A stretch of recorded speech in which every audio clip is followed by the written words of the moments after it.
We are live this evening with your Member of Parliament for Dufferin-Caledon, Kyle Seeback, and the Honourable Sylvia Jones, Ontario's Solicitor General, and your Member of Provincial Parliament for Dufferin-Caledon. In addition, we are joined by thousands of residents from across the riding listening in. We do want to remind everyone joining us that you can ask a live question at any time by pressing 3 on your phone's keypad. Now, this time I'm going to introduce MP Seeback so he can open up the town hall. Kyle, welcome. I know this is a very important town hall for you and Sylvia to share and speak with the residents of Dufferin-Caledon about the current situation with COVID-19. You and Sylvia are working closely together to help address the questions and concerns that residents might have and let them know your offices are here to assist and support them. At the moment, we have quite a few people joining us. So, Kyle, please go ahead. Thanks, Eric, very much for that introduction and for moderating this town hall. Good evening, everyone in Dufferin-Caledon. I'm Kyle Seeback, and yes, I am your Member of Parliament. Thank you so much for joining us on our first telephone town hall. I know the last 4 weeks have been tough for everyone with the COVID-19 outbreak. We have countless challenges within our communities for businesses and individuals. So this is really a great opportunity for people to get more information or get some questions answered that they may not have been able to have answered so far. I know on my end, we're trying to get a lot of information out on my website, kyleseeback.ca. We've got the entire website virtually dedicated to the COVID-19 issues, and so that's a great resource for people. I also want to thank the Honourable Sylvia Jones for being on this call as well. I know she and the provincial government are working very hard to help our community and people right across the province. That's all for my quick introduction. I'd like to turn it over to you, Sylvia, to say hello to everyone as well. Thank you, Kyle, and good evening. I'm pleased to be able to join you to share the Ontario response to the COVID-19 pandemic. In this unprecedented time, I know there are many families and individuals who have been thrown into a situation that is challenging on many levels. The uncertainty created by the measures we needed to take to combat COVID-19 is apparent in the calls and emails my office is receiving. We are here tonight to try and provide you with the information that you need and to help you navigate some of the programs and assistance that is available. Ontario's decision to extend the state of emergency was not made lightly. Extraordinary times called for extraordinary measures, and the health and safety of our residents is our highest priority. I would also like to take some time to highlight our government support for families during this time. We understand the additional pressure that you are facing because of the required closure of schools and child care centres. Our government recognizes this added strain on families and is committed to easing the burden for parents while ensuring that learning continues for children even when they're out of the physical classroom. As part of our Learn at Home initiative, we are reconnecting students with teachers and educational staff and reestablishing teacher-led learning. We remain committed to ensuring that no student loses their graduation because of COVID-19, and we are ready to use any and all tools necessary to ensure our children continue to learn while at home. Parents who have already signed up for the Support for Parents initiative during previous education job action are automatically signed up for the benefit. Parents looking to sign up for the first time can visit ontario.ca support for parents. There are many businesses in our community who are also struggling, and all levels of government, municipal, federal, and provincial, are acting to try and help businesses and employees get through these tough times. One last thing before I begin, I will caution you that during COVID-19, there are fraudsters who want to take advantage and extort money and personal information from you. It is easy in stressful times to let your guard down, but know that scammers are out there. Protect yourself and do not divulge any personal information by phone or email unless you are absolutely certain of the person you are communicating with. Thank you again, Kyle, for the opportunity to join you on your town hall, and I look forward to the questions coming forward.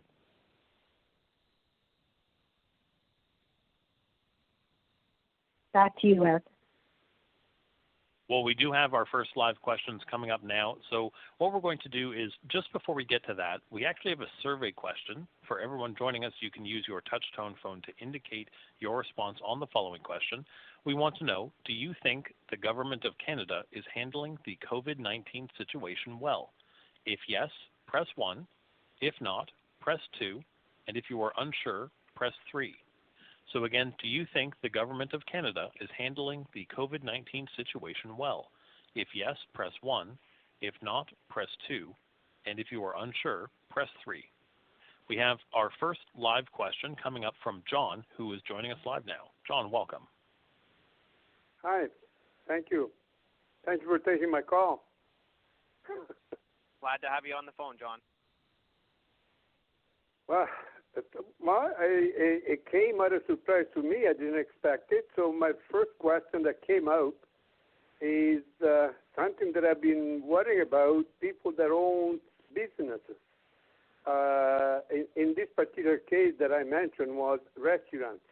The owner of a restaurant that is kind of renting or owning the place, is the government supplying a certain percentage of financial help, I don't know, for the chefs, for food, for the rental, anything of that nature? Hey, John, I think I'll try and take a stab at this first, and then I'll see if Sylvia has something to add. There's a number of programs federally right now that are available for businesses. Number one, they're able to apply for a wage subsidy of 75%. So the Government of Canada will pick up 75% of the wages for people in any business, as long as you've had a decline in revenue. There's a formula there, but it's generally supposed to be for a lot of businesses to be able to qualify. That's number one. There's also a $40,000 loan. It's called the Canadian Emergency Business Account. It's a $40,000 loan that small businesses can apply for as long as you have a payroll between $20,000 and $1.5 million. You get this $40,000 loan. It's interest-free. And if you pay it back by December 31st, 2022, they'll forgive $10,000 of the loan. And just announced today was a discussion by the government that they're going to look at the Canada Emergency Commercial Rent Assistance. So we don't have all the details yet, but the government will be introducing a new benefit to help people with their commercial rent. So with all those packages together, there is supports out there for businesses, and that would include the restaurant sector. And if you have anything to add to that, Sylvia, I'm happy to do that. Yes, thank you. There are a number of things. This speaks to the fact that federally, provincially, municipally, we have to work together. So in Ontario, to help businesses during the crisis, Ontario is proposing, has doubled the employer health tax exemption in 2020. As a result of this change, about 57,000 private sector employees will pay less EHT in 2020, and including about 30,000 who will not pay it at all this year. There is also flexibility during these challenging times for their tax obligations. Between April 1st and August 31st will be interest and penalty-free for businesses who are unable to file and make payments on time for select provincially administered taxes. This is expected to free up as much as $6 billion in cash flow for about 100,000 businesses. And these tie into what the federal government has done, and I know municipally there have been a number of programs announced by our municipal governments as well. Now, this really speaks to it is important for all of us to continue to support our friends and neighbors who are operating small businesses in Dufferin-Caledon, because at the end of the pandemic, we want to make sure that they are here in our community, serving our community. Back to you. Thank you. John, thank you very much for that question. We have another live question coming up, but I do want to give a quick reminder to everyone joining us that if you have a live question you'd like to ask on the town hall, you can press 3 on your phone's keypad at any time over the course of the event, and someone will take your name and place you in the question queue. We're going to go now to Mark, who's joining us live. Mark, welcome to the town hall. Please go ahead. Thank you. Hi, Kyle and Sylvia. Hi, Mark. Sylvia and Kyle, you just answered my question, or you showed my concern. All the support that you're talking about has nothing to do with senior citizens. Seniors are not being looked after, and most of us are dependent on old age security, Canadian pension plan, and our investments. Our investments are being decimated by the stock market at this time, and the only issue of support that's been offered to us is that we can defer 25% of our RIF payments this year. Now, that's 25% of our income that we're not getting. So how is that helping seniors? Sure. So one of the things, the reason why that they're saying they're reducing the mandatory amount that you have to withdraw from your RIF is exactly because people, their investments are down. And it's always the wrong. I don't give financial advice, but the thinking is it's the wrong choice to be withdrawing money when that money has been reduced as to falls in the stock market. So they're looking at that as a benefit, saying you don't have to mandatorily withdraw that full amount right now during this crisis, and you can only withdraw. You can withdraw less. So. With respect to other things for seniors, what's been going on for seniors is that we have the federal government has invested money into local not-for-profit and charitable organizations to help seniors with issues they may be having, whether that's getting groceries and other things. The reason why a lot of these benefits right now are not designed for seniors is because these benefits are for people and businesses who have lost income.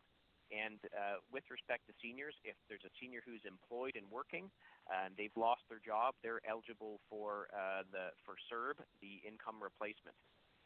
But under the way the federal government has been looking at this is seniors are still receiving their pensions, whether that's CPP, OAS, and GIS, plus investments, plus whatever maybe private pensions they have. So they haven't suffered the loss of income that other Canadians have.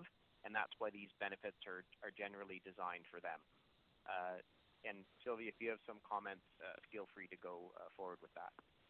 Thank you, Kyle. I mean, I think you've hit on a lot of it. Frankly, what I am seeing with the discussions related to the pandemic is we don't know how long it's going to last.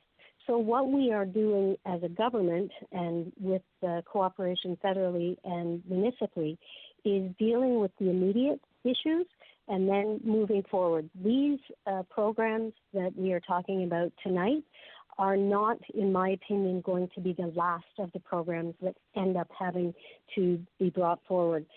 It's important, as Kyle mentioned, that we focus on the immediate people who have been hurt right away, the people who cannot go to work anymore, who have been laid off through no fault of their own. So we're focusing on those immediate needs, but the programs and the initiatives will continue as we see, how long the pandemic lasts, and ultimately where the focus needs to be in terms of, are there certain sectors that were hurt more than others? Are there certain parts of our community that were hurt more than others? I hope that helps, and back to you, Eric. Mark, thank you again for that question. We're going to go to our next live question. A quick reminder to everyone joining us, though, to press 3 on your phone's keypad if you would like to ask a live question on the town hall.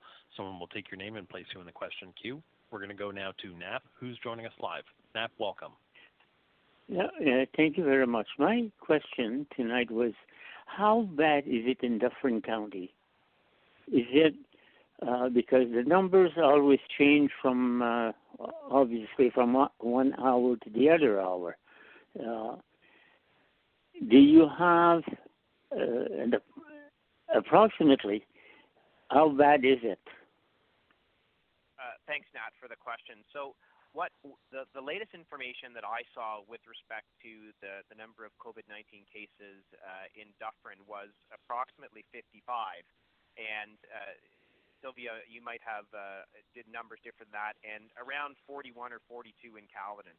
So the numbers are not incredibly high right now in Dufferin or Caledon, which to me is showing that the process that we're engaging in, the state of emergency, the social distancing, it's working. and we're able to keep these numbers such that they're not overwhelming our hospitals and our healthcare workers. Over to you, Sylvia.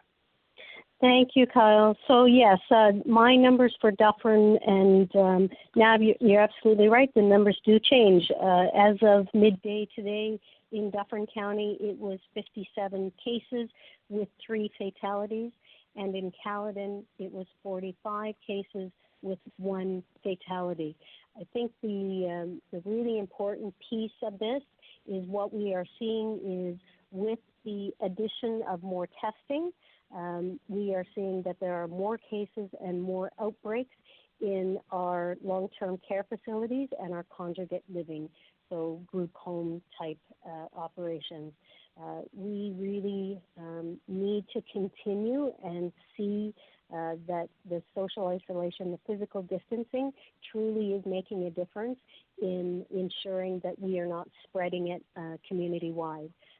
So in answer to your question, 57 in Dufferin, 45 in Caledon. Back to you, Eric. Nav, thank you very much for that question. We're going to go to our next live question coming from Clive. Clive, welcome to the Town Hall. Thank you. I was wondering why we have many green spaces around here, and I'm wondering why they're all closed up. There are many parks, green spaces where you can walk and physically distance, but they're all closed.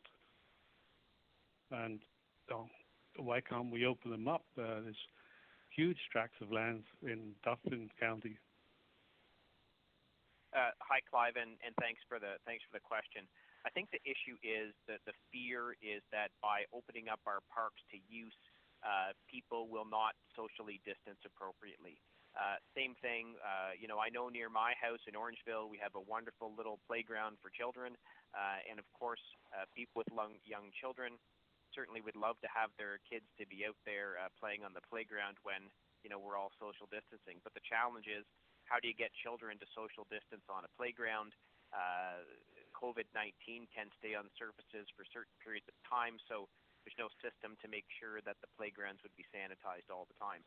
And even when you look at parks and other places, if they're all open, people are going to come, they're going to park. It really will increase the risk of spread. I know that I've had a conversation with Alan Thompson, the mayor of Caledon, and he's talked about people driving up from Toronto in the city and parking and trying to enjoy the beautiful nature that we have here in Dufferin and Caledon. And if the parks were open, that would be an even worse situation, because lots of people do come here to enjoy the beauty of Dufferin-Caledon, and that just gives opportunities for the virus to spread. It's tough because we all want to enjoy our parks and the beautiful nature we have here, but it's part of the cure. Sylvia? Yeah, Kyle's articulated it very well. The emergency order was done province-wide because, frankly, our municipal partners were getting frustrated with people not respecting the local requests from mayors and heads of council to stay home and stay out of their public spaces. By making it province-wide, we were sending a very clear message and, frankly, a message that has an enforcement piece beside it.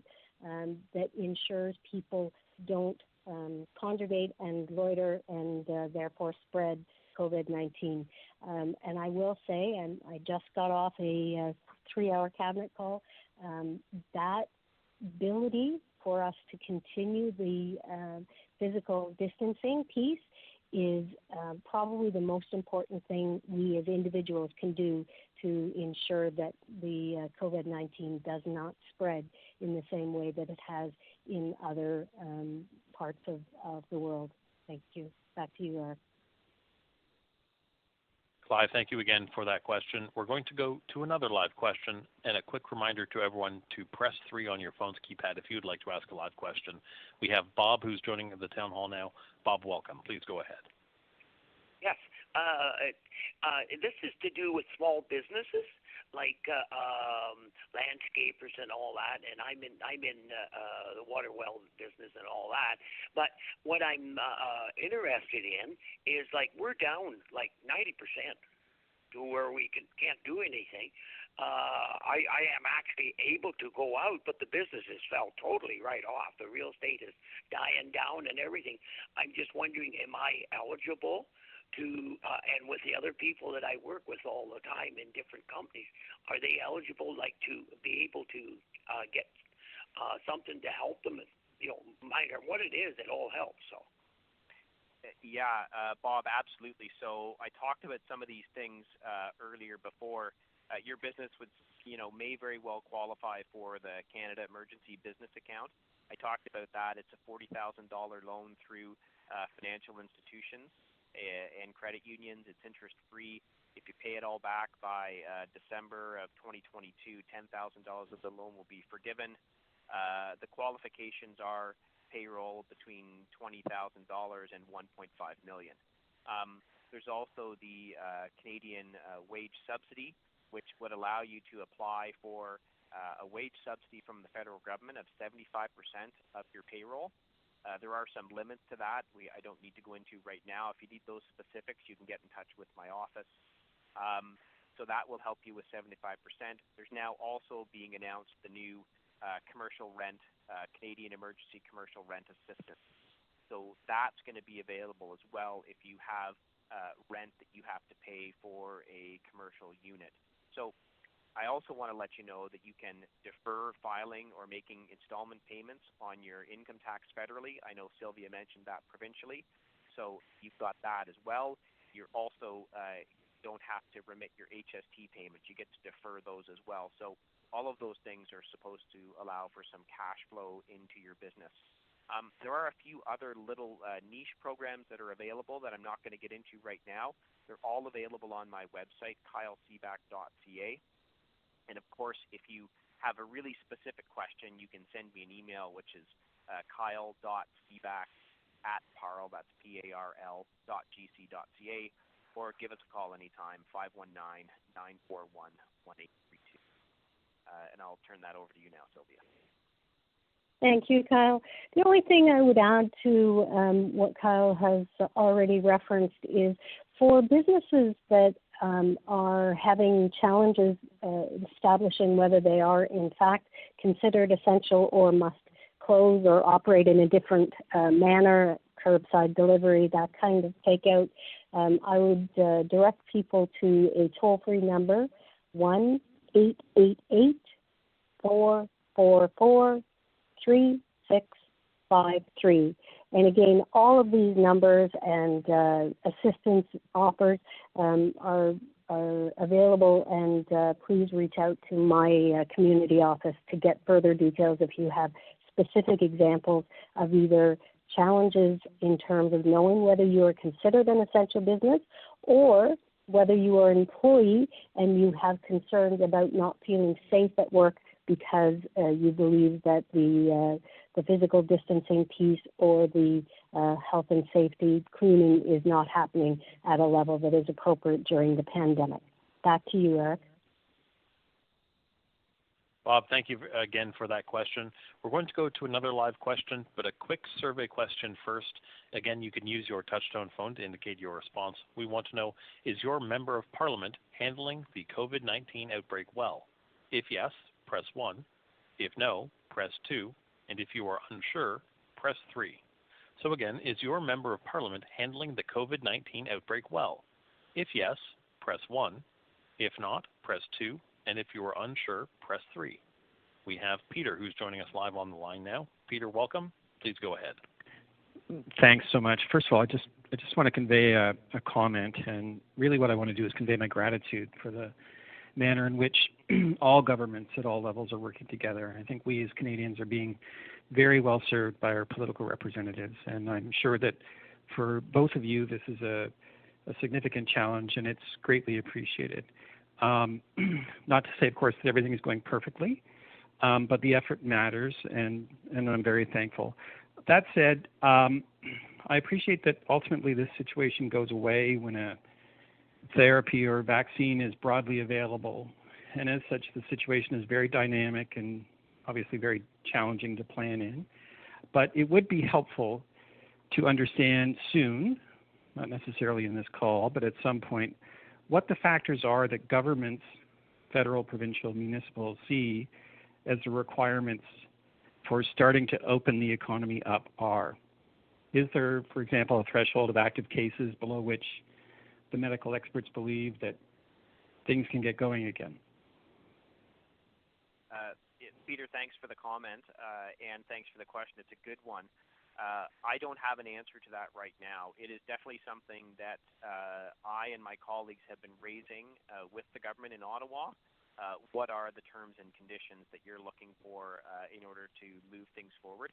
I know if you ever watch the Prime Minister's briefings, he generally does them at 11 o'clock in the morning. He's been asked that question as well, and at this point he has not come up with an answer. And I think that's because what we talk about, the situation is still very dynamic. If you look at some of the numbers, it looks like we might have started to flatten the curve. And there are some provinces that are talking about reopening things. I know there's some discussion in Saskatchewan and British Columbia because they believe they flattened the curve. And I think every government is going to make that decision on their own, whether the numbers and the testing show that we've flattened the curve enough that we can start opening some things up. But what the specific metrics are, I don't know what those are yet, and I don't think they've been determined federally yet. Over to you, Sylvia.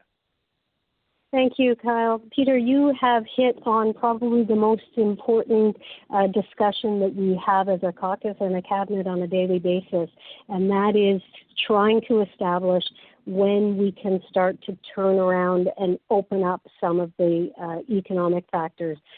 All of our emergency orders to date have been under the recommendations of the Chief Medical Officer of Health. We know things like 14 days is the incubation period, so even when we start to see a flattening or Lord help us, a decrease, we have to understand that there is that incubation period that we have to track. I believe that you will see provinces and municipalities lift certain restrictions in a very limited way, just to be able to continue to track and monitor that we don't see another spike. Premier Ford mentioned it yesterday about, you act too soon and you actually get a secondary outbreak that causes, and you end up going back at square one. So we have a committee that is focused exclusively on, as the pandemic ends, what are the programs and the processes that we as a government need to put in place to kickstart our economy again. And I believe that you will find that there is a gradual restriction lifting as we see the numbers decrease. Back to you, Eric. Peter, thank you again for that question. We're going to go to another live question. A quick reminder to everyone joining us, if you would like to ask a live question, you can press 3 on your phone's keypad and someone will take your name and place you in the question queue. We're going now to Mike. Mike, welcome. Please go ahead.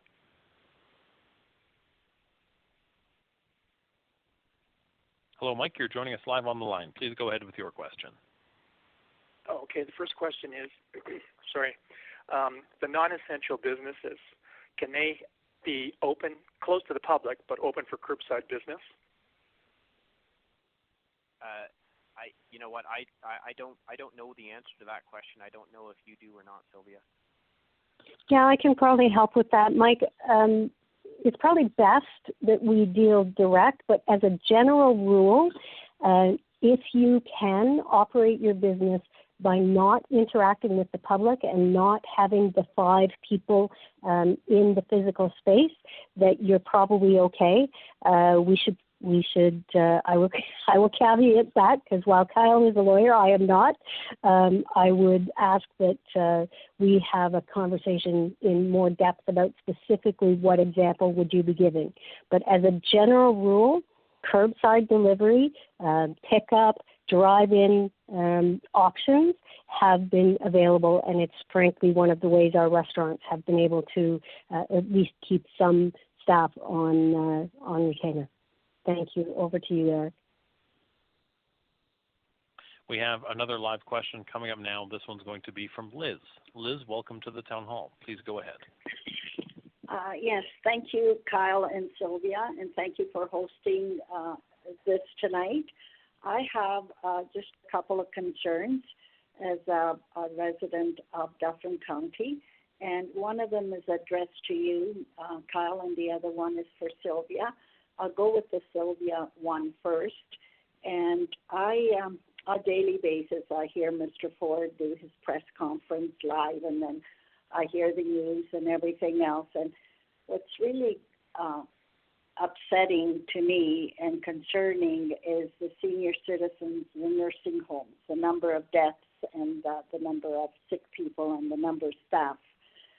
And I hear Mr. Ford always saying this is not acceptable, and it's been going on for a bit now. When will it be acceptable that he has enough staff in a nursing home along with the proper supplies that the staff need to keep safe? And Mr. Kyle, I hear Mr. Trudeau every day around 11:15, 11:25 when he makes his press conferences. And today I heard that he's going to come up with some help for business owners to help them with rent, etc. But there is nothing concrete. Now, if I am a business owner, where do I apply to get this help? And how do I apply to get this help? Liz, those are two great questions. I'm going to jump in with mine. So what was announced today by Prime Minister Trudeau is going to be the Canada Emergency Commercial Rent Assistance. That's trying to fill the gap where a wage subsidy is great and so is a loan, but some people, they need to be able to pay their rent. And so the program was announced today. They've also been talking about the wage subsidy, and we've been talking about this for several weeks. The application process is still not open. Now, you will be able to apply for the wage subsidy. The details of how to apply have not yet been released. And I've tried to maintain a very nonpartisan stance on all of these issues because I know the Government of Canada is working very hard. I am disappointed at how slow the rollout of some of these programs are. They've been talking about the wage subsidy for 2 weeks now. We had an emergency session of Parliament on Saturday so that we could pass the legislation for the wage subsidy, and yet there's still no mechanism for businesses to apply. And I think they're moving too slowly on some of these things, and we don't know when the commercial rent portion is going to be available either. And I know I'm getting emails and phone calls every day from businesses in Dufferin-Caledon saying, we're in trouble, we need help. I am going to take this moment right now to say this. There are commercial landlords out there who are looking and saying, you haven't paid my rent, it's now been 2 weeks, and I am going to start the process of evicting you. I am going to urge all commercial landlords to think twice before you do that. This is a global pandemic. Try and work something out with your tenants. Evicting businesses right now during this pandemic, especially businesses that have been ordered to close by the federal or provincial government, really to me is not the way to conduct business. So please think about how you can work something out with your tenant to get through the next few months. Over to you, Sylvia. Thank you, and thank you, Liz. If there is a dark cloud that still is hitting our communities, it is absolutely in the nursing homes and to a lesser degree the retirement centres. The Premier has made a number of announcements as recently as yesterday, limiting that staff may only work at one location, because the sad reality is what we are finding is how our residents are acquiring and getting COVID-19 is not from themselves and from each other, but it is actually from staff who are coming in and are in the community. So limiting staff to only work at one location will decrease the number of vectors and opportunities for people to be infected. The Minister of Health has already brought forward some changes that allow health units and LHINs, local health integration networks, to use some of their staff and contractors to assist in particular the long-term care facilities that have the pandemic spreading and have been declared positive cases. All of these factors end up being part of a puzzle of making sure that we have the space in hospitals if and when we need it for ventilators and ICU units. We have the spaces in the nursing homes to be able to separate COVID positive patients away from the general residents in the facility, but there are many pieces of a very proactive pie to make sure that we protect as much as we possibly can a very vulnerable population during this pandemic. Thank you. Back to you, Eric. Thank you, Liz, for that question. We have another survey question we're going to do now, so you can use your touchtone phone to indicate your response. We want to know, what is your preferred source for obtaining information on COVID-19? If it is social media, please press 1. If it is television and radio, please press 2. If it is printed or online newspapers, please press 3. If it is through government websites, please press 4. And if it is through other sources, please press 5.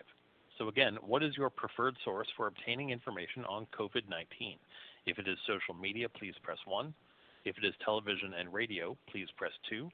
If it is printed or online newspapers, please press 3. If it is through government websites, please press 4. And if it is through other sources, please press 5. We have our next live question coming up now from Debbie. Debbie, welcome to the Town Hall. Please go ahead. Thank you very much for taking my call.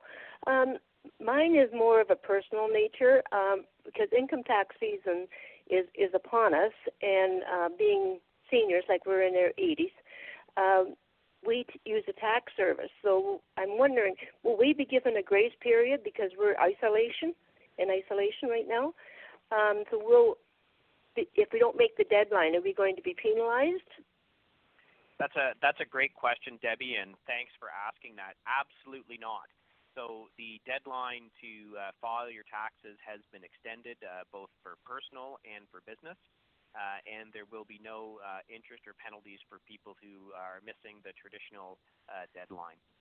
It's all been pushed off till August 31st for you to be able to file your taxes. So by then, there should be more than enough time for you to be able to get those taxes to a provider. There also might be other ways that you could arrange that. If possible, there could be ways to do a safe drop-off, et cetera, et cetera. You might want to check with your tax provider for that. But I know the intention federally is that absolutely no one should be penalized by following the social distancing rules and keeping themselves safe by staying at home. So the deadline, I think, could be extended if for some strange reason we're not out of this by the end of August. Over to you, Sylvia. Oh, I can't add any more than that. Ontario and federal taxes are filed together, so you've covered it all. Thank you, and back to you, Eric. Debbie, thank you again for that question. We're going to go to another live question. Just a quick reminder to press 3 on your phone's keypad if you would like to ask a live question. We're going now to Lori. Lori, welcome. Hi, Kyle. Thank you so much. Just in reference, all levels of government have done a pretty good job in supporting all of us Canadians in very different situations. And obviously there are eminent situations that need to be dealt with first. But there's one area that the federal government has not dealt with, in the sense that there are thousands of Canadians that are stuck with travel arrangements, whether they be flights, vacations, etc., that the airlines are not refunding their full ticket price. So my question is, what's the plan to help out these Canadians that could be out anywhere from a few $100s to thousands of dollars when we need these monies now? Yeah, that's a great question. And as of right now, the federal government has not. So under the, I'm going to get the name of it wrong, but I think it's called the Passenger Bill of Rights that was passed by the federal parliament a few years ago. You are entitled to a refund of your ticket if an airline or a travel agency cancels your trip.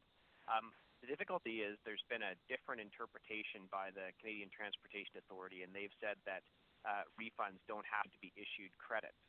So it's going to fall onto the federal government how they're going to make a decision on this.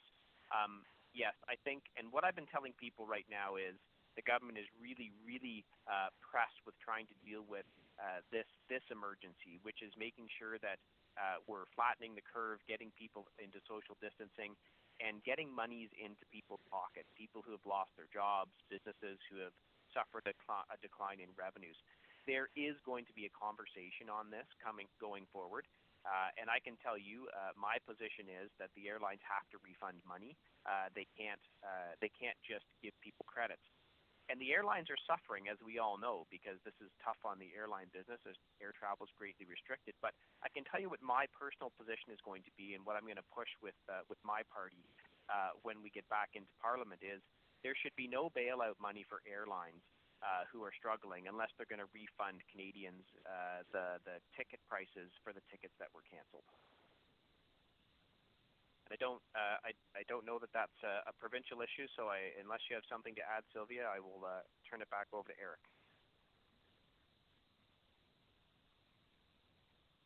All right, Laurie, thank you very much for that question. We're going to go now to our next live question from Neil. Neil, welcome. Please go ahead. Thanks very much. Thanks, Sylvia and Kyle, for hosting this tonight and giving people the opportunity to ask questions. I just wanted to follow up a bit on a previous question from Mark about seniors. And you kind of answered it with a RIF opportunity that you'd have to take less out. But many of us are in a situation where we're not 71 yet, and we're seniors. And our only source of income is from our RSPs or our TFSAs. And the losses there during this economic impact have been really, really, really severe. So I'm hoping that I understand that small businesses now need the money today now. I totally understand that. But in the future, I think the federal government are going to have to look at what the senior community has lost over this period and see if there's anything they can do to help them from a taxation perspective or something like that. Yeah, Neil, I think you raise a really good point. Not everyone is relying on a pensionable income to pay for things. There are people who are relying on their investments, and those investments are down significantly. And the challenge is, if you are taking money out of your investments right now, I think the term is you're locking in those losses. Markets generally do recover, and the longer, once economies get going back, moving forward, I think a lot of people's investments will bounce back. But these are issues that I need to hear about, because when we do go back to Parliament, we have to bring these issues up, because we're trying to get people through this, and we can't have, as a consequence of this, seniors having lost their retirement and now having dramatically reduced standards of living. So definitely something that's on my radar and something that has to be discussed with the government going forward. So thanks for pointing that out. Again, if you have anything to add, I'm going to pass it over to you, Sylvia. Otherwise, over to you, Eric. Yes, thank you, Kyle. I will only add that a lot of our days are dealt with what has to happen immediately, and then the medium term post pandemic, or post the emergency being lifted, and then long term. So I think some of the issues that you are raising, Neil, and others are issues that we're going to see in the months ahead as we start to see the repercussions of what this pandemic and the state of emergency has done to our friends and neighbors. So be assured that while there may not be announcements on it today or tomorrow, it's not because people aren't assessing where the hot spots are and the issues that need to be dealt with moving forward. And I will turn it back to Eric. Thank you. Neil, thank you again for that question. We're going to go directly to Kim, who's joining us live. Kim, welcome. Hi, thank you for taking my call. My question today is what is going to, or what support is going to be out there for startup operations. My husband and I opened up a tax practice in January, and we were well on the way to success until COVID happened to come along. And we don't qualify for any of the business programs that are out there right now because we don't have a history. And we've had to let go all of our staff, and we can no longer pay ourselves. So other than going for the CERB on a personal basis, what is out there to help us? So I would just point out that even in January, if you started with some staff, you may have had payroll of up to $20,000, and if that's the case, then you will be eligible for the loan program, the Canada Emergency Business Accounts. Now, it's not perfect because it's a loan, but it's a $40,000 interest-free loan. And if you pay it all off by December 31st, 2022, $10,000 of it will be forgiven. So there is that. There is also CERB. Now, the wage subsidy can apply even if you've let your employees go. If you apply for the 75% wage subsidy, and that's going to allow you to bring some of your employees back, that will be available to you as well. I don't know if you have a commercial rent. If you do, the new benefit that is coming for the Canada Emergency Commercial Rent Assistance, that's going to be available. Now, there's a lot of new and complex formulas that have been put out there for the wage subsidy.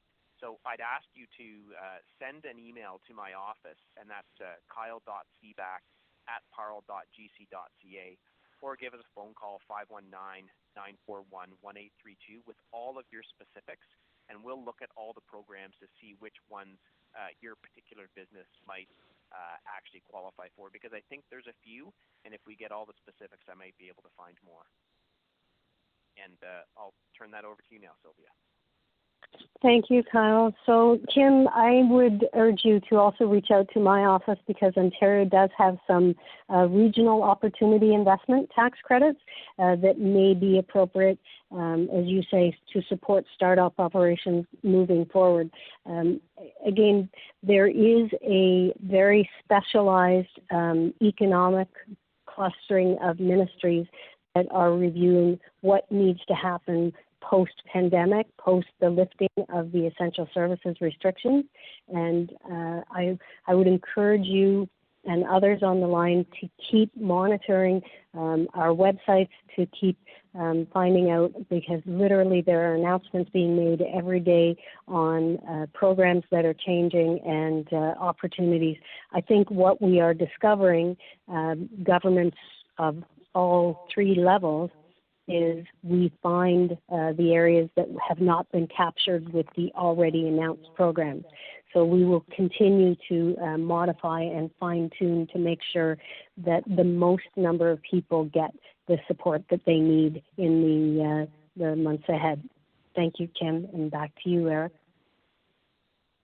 We're going to do another survey question, so you can indicate your response using your touch-tone phone on the following question. We want to know, as you are dealing with the COVID-19 situation, what is your family's primary concern? If it is yours and your family's health, please press 1. If it is your finances, please press 2. If it is your job, please press 3. If it is your business, please press 4. And if it is access to child care, please press 5. So again, as you are dealing with the COVID-19 situation, what is your family's primary concern? If it is your or your family's health, please press 1. If it is your finances, please press 2. If it is your job, please press 3. If it is your business, please press 4. And if it is access to child care, please press 5. We have our next live question now coming up from James. James, welcome to the town hall. Thank you very much. My question is a bit personal, but first I want to thank everybody for the opportunity to ask. So, beginning of the year, we were laid off work, 1 week and like a day. we knew we weren't going to get anything from EI if we applied, but we did anyways because we knew it was going to serve for the waiting period, so that in the future, if there was any layoff, we could get something from EI. So after the 1 week, we reported back to full-time work, and EI was closed. Then March 20th, we were laid off because of COVID-19, and we had to go back to EI. And what's happening is that because we applied for EI beginning January and closed it, and reapplied on 20th or 23rd of March, they're saying that we started earlier before March 15th, and so the old one applies. I'm getting a little less from EI than what the CERB would have given me, which is okay. But my question is more of me not getting access to CERB means that I'm running out the time, my eligibility period for the EI. And so when my EI runs out and CERB also runs out, and my company is not opened, how do I survive? Because I'm losing out on the break or the longevity of what the CERB would have given me, because my company is pretty much tied to what happens in the U.S., and it doesn't look like they are going to open up pretty soon. So my question really is the government going to have anything to help or any kind of extension for EI applicants? Yeah, Thank you. James. Yeah, for sure. So a couple things. Number one, your EI claim should have rolled over into a CERB claim, and so you should now be getting the CERB benefit as opposed to the EI benefit. Now, it's a bit tricky because some people entitled to the maximum EI benefit of $593 a week are now going to get $500 a week under CERB. They're unhappy. People who might not have been getting the maximum EI will now maybe get more money under CERB, and I think that's what you're describing. So you should have rolled over into CERB. If that has not, and that will take you through as long as the CERB benefit is being paid out, whether or not your EI eligibility has run out, because you've now lost your job as a result of COVID-19, and so new rules are in place. If this is not happening, what I'm going to recommend you do is get in touch with my office, because we can try and find out what's happened. Some people's EI claim files have not been transferred over to CERB. We're hearing that on a daily basis. So send an email with all of your information to my office, kyle.seeback@parle.gc.ca, or give us a call again, and we'll get back in touch with you, 519-941-1832. You don't have to worry. You are going to get money through CERB. We just might have to try and figure out what's gone wrong. And I don't think you have anything to add on that, Sylvia, so I'm going to send that back over to Eric. James, thank you again for that question. We have our next live question coming up now from Becky. Becky, welcome. Oh, hi there. Thank you. My question was regarding the business 75% wage subsidy. I was just a little frustrated in how long they're taking to roll out that application process, but that was answered earlier. So I guess you don't have a timeline on that? Yeah, so I just, as I'm doing this, I'm always looking for new sources of information, and I was actually just online on my phone, and unfortunately, no money is going to be able to flow under the business wage subsidy. It's now being told May 6th. The applications should be up the ability to apply should be up in a week or two. I can tell you this, once they deliver that formula for how you apply, I will absolutely have all those details on my website, kyle.seeback.ca. I agree with you. It's slow. It's not helpful for business, and I wish they would move a little bit faster on it. Business subsidies in the U.S. started going out in the end of March, and we're not going to, we're going to be a month behind them, and that's tough on business. Over to you, Sylvia. Do you have anything to add? I do not, so I will transfer to Eric. Great. Okay, thank you again for that question, Becky. We're going to go now to Krista for a question. Krista, welcome. Yes, hi. I'm glad that we're doing this because it's answered a lot of my questions. My question is to do with the CERB and the EI. My husband and I both applied for it. We're both out of work due to the COVID-19. We both got the $2,000. He got EI as well. Why is he getting both? Should he not just get one of the benefits? And I am not qualified enough. I guess I didn't have enough hours for EI, and I got 2 installments of the CERB. Now my other worry is next year, in tax season. I've been on EI before in the past because I'm a seasonal teacher, and I have had to pay back the government more money because I didn't think to save some of that money on the side. Next year, are all of us going to have to be paying for that in the end? I don't know how much I should be putting aside for that as well. I'm a little scared for next year's tax season. Is there any way I should, what should I do, is basically what I want to know, is why are we getting all this and are we going to be dinged for it? Right. So the first thing I would do is I want to answer the question with respect to, I believe you said your husband who's getting both yes. EI and CERB.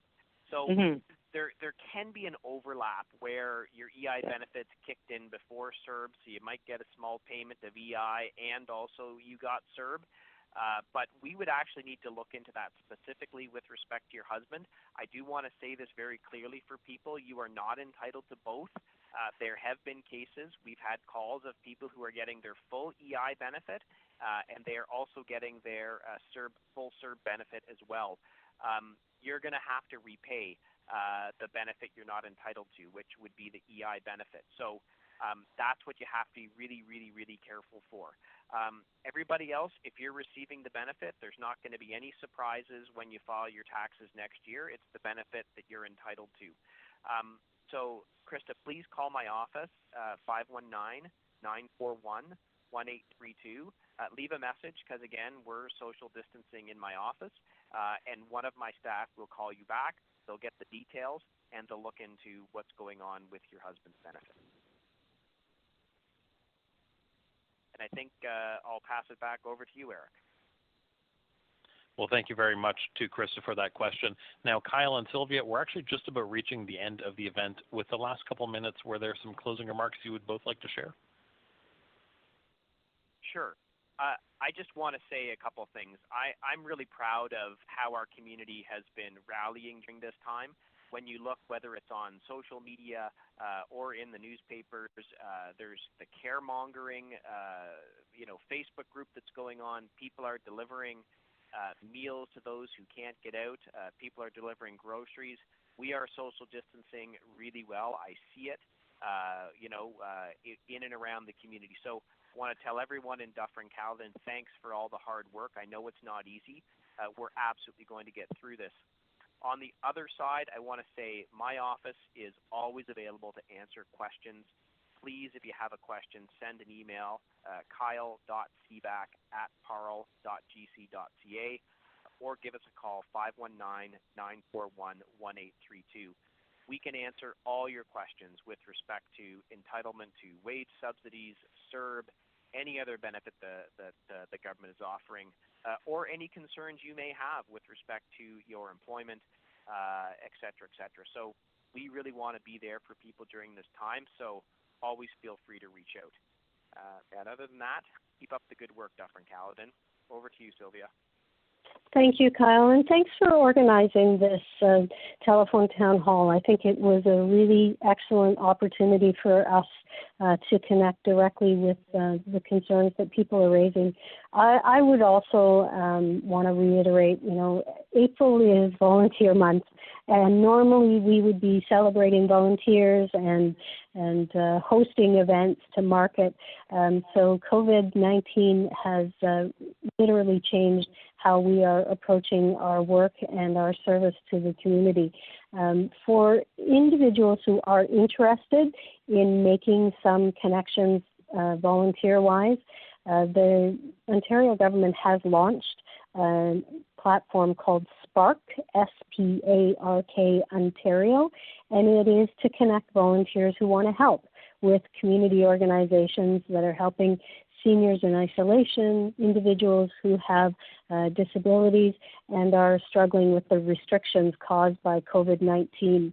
I would be remiss as Ontario Solicitor General not to reinforce the importance of not being caught up in some of the many scams that are circulating on our computers and through our phone lines, whether that's cleaning and heating companies offering duct cleaning services to protect you from COVID-19. It's not true. Don't do it.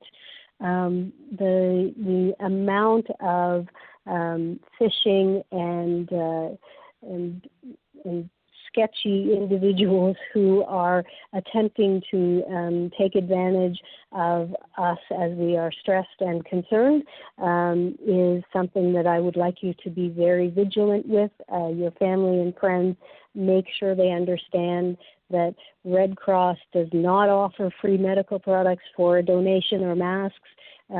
Just be aware that we need to protect our friends and neighbors and our vulnerable citizens at a time when many are nervous and trying to find answers.